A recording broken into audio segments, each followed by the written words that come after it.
Ya, saya kira ini tidak bisa terhindarkan lah ya, keadaan seperti ini karena memang di satu sisi, pengeluarannya meningkat, di sisi lain penerimaannya itu, menurun seperti tadi disampaikan oleh, Menteri Keuangan itu. Sehingga konsekuensinya itu adalah defisitnya itu, membengkak gitu, dan itu kan baru sampai September 2020 ya, sebesar 4,16% ini.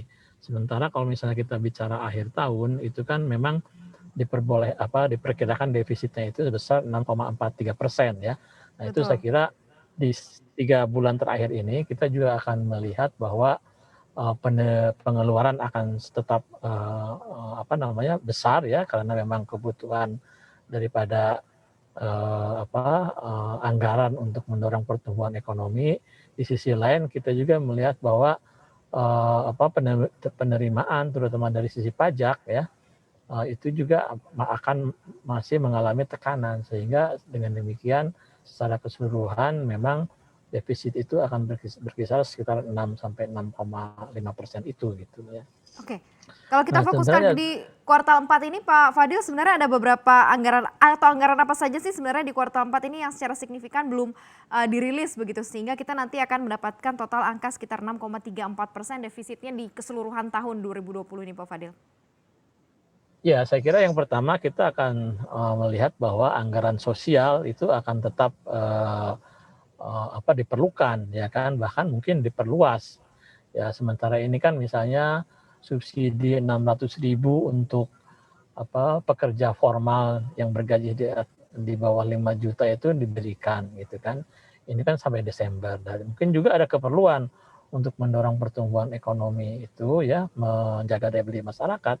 Mungkin juga diperlukan subsidi yang sama, bukan hanya untuk pekerja formal, tapi juga untuk pekerja informal, dan mereka sebenarnya justru yang sangat, terkena dampak daripada COVID-19 ini. Nah, dari sisi keadilan, dari sisi fairness, saya kira, ini sesuatu yang bisa, dipertimbangkan gitu ya. Nah, kemudian yang kedua adalah, eee, insentif untuk UMKM juga masih akan terus berlanjut ya, mungkin jumlahnya juga akan semakin meningkat. Di sisi lain kita juga melihat bahwa insentif untuk dunia usaha yang selama ini belum banyak terpakai mungkin sudah akan akan Mhm. sudah banyak digunakan ya. Karena kan dunia Oke. usaha ini, diperkirakan masih sekarang ini masih bertahan, tapi mungkin kalau misalnya keadaan tidak membaik ya kan, Covid-nya itu masih terus ada gitu, sehingga masih menahan